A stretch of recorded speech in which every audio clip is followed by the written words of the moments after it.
तो हेलो बच्चों, कैसे हैं आप सभी। स्वागत है आप सभी का आपके अपने क्लास, आपके अपने परिवार, पाठशाला प्राइम में।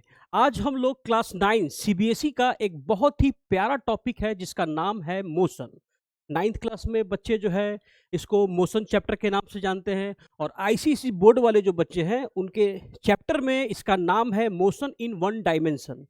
तो जैसा कि आप सभी को पता है कि जब भी हम लोग किसी भी चैप्टर को पढ़ेंगे, उस चैप्टर को पढ़ने से पहले हम लोग क्या जानेंगे भाई, उसका इंट्रोडक्शन, कि आखिर जब उस चैप्टर को हम लोग पढ़ रहे हैं तो उस चैप्टर में क्या क्या पढ़ना जरूरी है।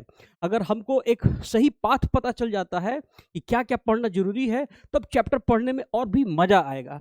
तो जैसा कि आप सब देख रहे हैं, हमारे टॉपिक का नाम है मोशन। तो आइए सबसे पहले हम लोग जाने इसका इंट्रोडक्शन वीडियो कि आखिर इस चैप्टर में हम लोग को पढ़ना क्या क्या है। तो सबसे पहला, जब हमारी जर्नी स्टार्ट होगी तो इसमें हम लोग जानेंगे क्या। पहला टॉपिक हमारा क्या रहेगा, मोशन ऑफ स्टेट्स, कि सर मोशन क्या होता है। तो जैसा कि आप सभी को पता है कि जब कोई भी ऑब्जेक्ट समय के साथ अपने स्थान में परिवर्तन करे, यानी when an object change its position with the respect of time, then we can say that the object is in motion. तो हम लोग जानेंगे कि मोशन क्या होता है, रेस्ट क्या होता है, with the respect of time क्या होता है, मोशन के स्टेट्स कितने होते हैं, उनके बारे में हम लोग जानेंगे। फिर हमारा दूसरा टॉपिक आएगा फिजिकल क्वांटिटीज, कि सर फिजिकल क्वांटिटीज क्या होता है। तो जैसे आप लोग पढ़े होंगे स्केलर क्वांटिटी, एक आता है वेक्टर क्वांटिटी। तो ये जितने भी, यानी फिजिक्स में जिन को हम लोग मेजर कर सकते हैं, जितने भी हमारे मापदंड होते हैं, उसको हम लोग फिजिकल क्वांटिटी के तहत देखेंगे।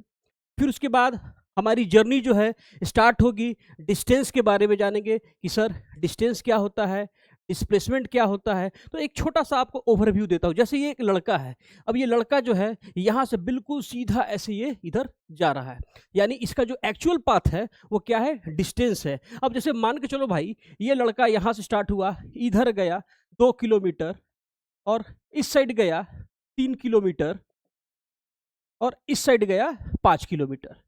तो यानी इसका जो टोटल एक्चुअल पाथ कितना है, तो हम क्या देख रहे हैं इधर, 2 किलोमीटर, 3 किलोमीटर, 5 किलो, यानी 5 3 8 2 10 किलोमीटर। यानी ये जो बच्चा है बालक, टोटल इसका एक्चुअल पाथ कितना है, 10 किलोमीटर। लेकिन अगर जब बात होगी इसका डिस्प्लेसमेंट निकालने का, तो ये जो आप देख रहे हैं शॉर्टेस्ट डिस्टेंस, यानी इनिशियल पोजीशन से फाइनल पोजीशन के बीच के सबसे कम दूरी को हम लोग डिस्प्लेसमेंट के नाम से जानते हैं। फिर हम लोग आगे देखेंगे स्पीड के बारे में। तो आप लोग कभी बाइक राइड करते होंगे तो कहते हो सर हमारा स्पीड बहुत स्लो था, हमारा स्पीड बहुत कम कम था। तो स्पीड क्या होता है उसके बारे में हम लोग जानते हैं। तो जैसा कि आपको पता होगा कि ये एक स्पीड का फॉर्मूला होता है, स्पीड इक्वल टू क्या होता है भैया, डिस्टेंस बाई टाइम। तो इस फॉर्मूले में ही इसका डेफिनेशन छिपा हुआ है। यानी कहने का मतलब क्या है कि पर यूनिट टाइम में जो डिस्टेंस हम लोग कवर करते हैं, पर यूनिट टाइम में जो डिस्टेंस हम लोग कवर करते हैं, उसी को हम लोग क्या कहते हैं, स्पीड। और स्पीड का हम लोग ऐसा यूनिट क्या लिखते हैं, किलोमीटर पर आवर। तो सर वो कैसे लिखते हैं, तो जैसा कि हमको पता है भैया डिस्टेंस है, तो डिस्टेंस को हम लोग दिखाते हैं क्या, किलोमीटर से, और टाइम को दिखाते हैं क्या, आवर से। इसीलिए हम लोग स्पीड को किलोमीटर पर आवर के हिसाब से दिखाते हैं। फिर हम लोग और आगे क्या पढ़ेंगे अपनी जर्नी में, कि सर यूनिफॉर्म मोशन के बारे में पढ़ेंगे, नॉन यूनिफॉर्म मोशन के बारे में पढ़ेंगे कि सर ये यूनिफॉर्म मोशन क्या होता है, नॉन यूनिफॉर्म मोशन क्या होता है। तो यूनिफॉर्म मोशन क्या होता है कि जब कोई भी ऑब्जेक्ट एक दिए गए टाइम इंटरवल में अपनी फिक्स दूरी को तय करता है, तो उसको हम लोग क्या कहते हैं, यूनिफॉर्म मोशन। तो एक छोटा सा आपको बात मैं बताना चाहूँगा प्यारे बच्चों, ये जो यूनिफॉर्म मोशन है ना, ये हमारे अर्थ पर देखने को मिलता ही नहीं है। क्यों नहीं मिलता है, अब जैसे मान के चलिए हम कहें कि बाबू तुम अपने घर से मेरे ऑफिस आओ और 60 किलोमीटर पर आवर के स्पीड से ही आओ, तो क्या आप ऐसा कर सकते हैं, आप आ सकते हैं? नहीं। क्यों? क्योंकि हो सकता है कि रास्ते में आपको जाम मिले, ब्रेक लगाना हो, तो आपका स्पीड क्या होगा, घटेगा। ठीक, तो सर ये आखिर ये स्पीड, ये यूनिफॉर्म मोशन कहाँ देखने को मिलेगा, तो ये यूनिफॉर्म मोशन जो है हमें यूनिवर्स में देखने को मिलेगा। अब जैसे हमारा अर्थ है वो सूरज के चारों ओर गोल गोल घूमता है। तो ऐसा तो नहीं है कि चलो भाई आज जाड़ा का टाइम है तो हमारा अर्थ धीरे धीरे घूमेगा, आज गर्मी का टाइम है तो हमारा अर्थ धीरे धीरे घूमेगा, ऐसा कभी नहीं होता है। तो यानी यूनिफॉर्म मोशन जो है हमारे यूनिवर्स में देखने को मिलता है। और नॉन यूनिफॉर्म मोशन जो है प्यारे बच्चों, इसको हम लोग अर्थ पे देखते हैं। जैसे हमारी गाड़ी चल रही है तो वो नॉन यूनिफॉर्म मोशन है, उसके बारे में हम लोग जानेंगे। जब हम लोग स्पीड के बारे में जानेंगे तो फिर हम आगे बढ़ेंगे, क्या एवरेज स्पीड के बारे में जानेंगे और एवरेज वेलोसिटी के बारे में जानेंगे। तो एवरेज स्पीड क्या होता है, जब टोटल डिस्टेंस को टोटल टाइम से डिवाइड किया जाएगा तो उसको हम लोग एवरेज स्पीड के नाम से जानते हैं।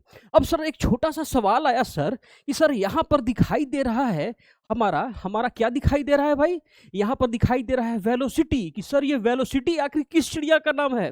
तो याद रखना कि जब अगर स्पीड के पास डायरेक्शन आ जाए, जब स्पीड के पास क्या आ जाए, डायरेक्शन आ जाए, तो उसको हम लोग वेलोसिटी के नाम से जानते हैं। और उसी तरह जब डिस्टेंस के पास डायरेक्शन आ जाए तो उसको हम लोग डिस्प्लेसमेंट के नाम से जानेंगे। और धीरे धीरे बहुत कुछ छोटी छोटी बारीकियों पर हम लोग बहुत अच्छे से ध्यान देंगे।